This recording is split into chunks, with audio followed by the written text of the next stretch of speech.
রাধে রাধে বন্ধুরা। আজকে আমি আমার ভাঙাচোরা ঠাকুর ঘরটা তোমাদের দেখাবো, তার সাথে তোমাদের এটাও দেখাবো আমি কিভাবে ঠাকুরকে নিত্য সেবা দিই। হোক না ভাঙাচোরা ঘর, তাতে কি, ভক্তি ভরে পুজো করাটাই হলো সব কিছু। আমি ঠাকুর ঘরে কি কি রেখেছি তোমাদের সাথে একটু শেয়ার করছি। এখানে দেখো একটা ফিল্টার রেখে দিয়েছি, কারণ আমাদের এখানের জলটা ততটা বেশি ভালো নয়, সেই জন্য আমি ঠাকুরের জন্য একটা ফিল্টার নিয়ে নিয়েছি। আর এদিকে একটা কলসি আছে আর দুটো বালতি রেখে দিয়েছি, কারণ কি জলটা তুলে রেখে দিতে হয় ঠাকুরের জন্য। আর এইদিকে আমার একটা বিপদনাশিনী মা আছে ঘরে। আর এইদিকে দেখো একটা সর্ষা তেলের কৌটো, যেটাতে বেশি তেল নেই। আর এদিকে আমি ঠাকুরকে নিত্য সেবা দেওয়ার জন্য কিছু কিশমিশ এনে রেখে দিয়েছি। প্রত্যেক দিন আমি কিশমিশ দিয়ে দেই না, আমি কিন্তু মাঝে মধ্যে পাল্টে পাল্টে দিই। তাও সব সময় দেওয়ার জন্য ঘরে তো কিছু একটা রেখে দিতে হয়, সেই জন্য কিশমিশটা রেখে দিই। আর এদিকে একটু ধূপ রেখে দিয়েছি। আর এদিকে এই কৌটোর মধ্যে ধান রেখেছি, প্রত্যেক বৃহস্পতিবারে মা লক্ষ্মীর ঘট স্থাপন করতে হয়, সেই জন্য। আর একটা ঘিয়ের কৌটো রেখেছি, সেটাতে জল দিয়ে রেখেছি বাটিতে, কারণ কি পিঁপড়া উঠে যায়। আর এইদিকে এই একটা প্লাস্টিকের র্যাক রেখেছি, তো যাবতীয় টুকটাক জিনিসপত্র সেটার মধ্যে রেখে দিয়েছি। আর এদিকে কিছু কাপড় আছে ঠাকুরের, আর নিচের তাকে রেখে দিয়েছি কাঁসা।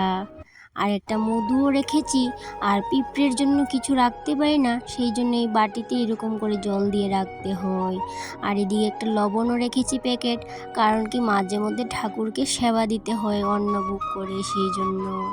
আর এদিকে এই জানলাটার মধ্যে রেখে দিয়েছি পুরান একটা ঘন্টা, কারণ এই ঘন্টাটা আমি পুজোতে লাগাই না, সেই জন্য ঝালনাতে রেখে দিয়েছি। আর কিছু গট রেখে দিয়েছি পুরনো। আর এখানে ভাঙা একটা মা লক্ষ্মীর মূর্তি আছে, এটা 2 বছর আগের। আর এটা কিন্তু ইঁদুরে নষ্ট করে দিয়েছে মা লক্ষ্মীকে। তো ভাঙা মূর্তি ঘরে রাখতে হয় কি না আমি জানি না, তোমরা কেউ জানলে অবশ্যই আমাকে জানাবে। আর এখানে আছে মা বিপদনাশিনীর মূর্তি, সেটাও কিন্তু অনেক দিন পুরনো, নষ্ট হয়ে গেছে। তো এরকম ভাঙা মূর্তি ঘরে রাখতে আছে কি না কেউ জানলে অবশ্যই আমাকে জানাবে।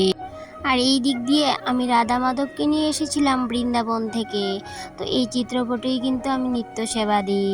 আর এদিকে লাল কাপড়ে মুড়ানো আছে গীতা। আর এই দিক দিয়ে আমি বসিয়েছি মা লক্ষ্মীকে। আর মা লক্ষ্মীকে কিন্তু আমি একাই বসিয়েছি। তো আমি কিন্তু অনেকের মুখেই শুনেছি মা লক্ষ্মীকে নাকি একা রাখতে নেই, নারায়ণের সাথে রাখতে হয়। আর আমি নেক্সট টাইম কিন্তু আমি অন্য চিত্রপট এনে বসাবো নারায়ণের সাথে। আর এদিকে এই শীতের কৌটোটা, এটাও কিন্তু আমি বৃন্দাবন থেকে নিয়ে এসেছিলাম, সেই জন্য মা লক্ষ্মীর কাছে রেখে দিয়েছি। আর এইদিকে আমি এই ছোট্ট একটা আসন অনলাইন থেকে নিয়েছি, সেটার মধ্যে আমি গুরুদেবকে বসিয়েছি।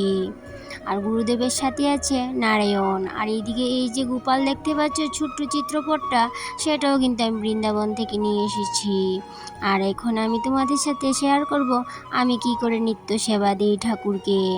আর এইদিকে দেখো তুলসী পাতা কিন্তু আমি আগের দিন কিছু রেখে দিই তুলে, কারণ কি একাদশীতে তুলসী পাতা তুলতে নেই, দ্বাদশীতেও তুলতে নেই, রবিবারেও তুলতে নেই, সেই জন্য অনেক সময় কি হয় আমি একটু বেশি করেই তুলে রেখে দিই। আর এদিকে আমি ঠাকুরকে স্নান করিয়ে নিয়েছি, তোমাদের সাথে কিন্তু সেটা শেয়ার করা হয়নি।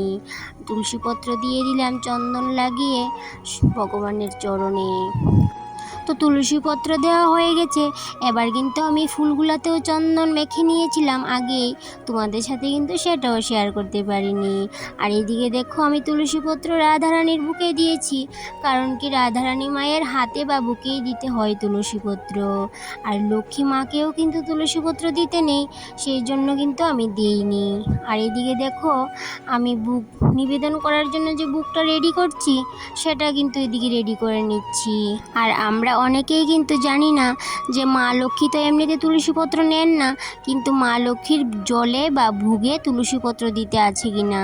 তো মা লক্ষ্মীর জলে আর ভোগে তুলসীপত্র দিতে লাগে। আর এই দিক দিয়ে দেখো আমরা যারা ভগবানকে জল ও তুলসী দেই, তো সেই তুলসীপত্রে কিন্তু চন্দন লাগাতে নেই, তো সেগুলো কিন্তু চন্দন ছাড়াই দিতে লাগে। আর যখন আমরা ঠাকুরকে বুকে বা চরণে তুলসীপত্র নিবেদন করব, সেটাতে কিন্তু তুলসীপত্রে কিন্তু চন্দন লাগাতে হবে। আর এই দিক দিয়ে দেখো আমার সব কিছু রেডি হয়ে গেছে। আর এখানে আছে মা লক্ষ্মীর একটা মূর্তি, যেটা গত বছরের আমি লক্ষ্মী পুজো করেছিলাম সেই মূর্তিটা। আর এদিকে দেখো আমার সব কিছু রেডি হয়ে গেছে। তো আমি যতটুকু জানি, যেভাবে জানি, মন থেকেও একটু ঠাকুরকে সেবা করি। আমি এটা বিশ্বাস করি যে মন থেকে দিলে ভগবান সব কিছুই গ্রহণ করে। আর আমার যদি কোনো ভুল ত্রুটি হয়ে থাকে তোমরা অবশ্যই আমাকে জানাবে। আর আমি মন থেকে এটাও মানি যে সোনার চৌকিতে রেখে দিলাম ঠাকুরকে, আর নকুলদানা জল দিতে হবে প্রত্যেক দিন, তাই দিলাম। কিন্তু ভাবভক্তি কিছুই থাকলো না, তাইলে কিন্তু ভগবানকে পূজা করা হচ্ছে না, পাথরের মূর্তিকে পূজা করা হচ্ছে। আর যখন আমরা কিঞ্চিত মাত্র ভগবানের মহিমা বুঝতে পারবো, তখন কিন্তু সোনার চৌকিতে ঠাকুরকে বসানো আর ভাঙা চৌকিতে ঠাকুরকে বসানোর পার্থক্যটাও আমরা বুঝে যাব। যাই হোক, আমি কিন্তু কাউকে দুঃখ দেওয়ার জন্য কথাগুলি বলিনি।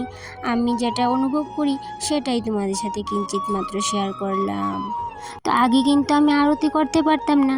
এই যে ওম আকারে যেরকম থাকে সেরকমভাবে নাকি আরতি করতে হয়, তো এখন কিন্তু আমি সেরকমভাবেই করি। আর এই দেখো আমার ঠাকুরঘরটা তোমাদের সাথে সম্পূর্ণটাই শেয়ার করছি। যদি কোনো ভুল ত্রুটি হয়ে থাকে তো অবশ্যই আমাকে জানাবেন, আমি কিন্তু শুধরে নেওয়ার চেষ্টা করব। আর সম্পূর্ণ ঠাকুরঘরটাই আপনাদের সাথে শেয়ার করে নিলাম। এই যে আমার সম্পূর্ণ ঠাকুরঘরটা।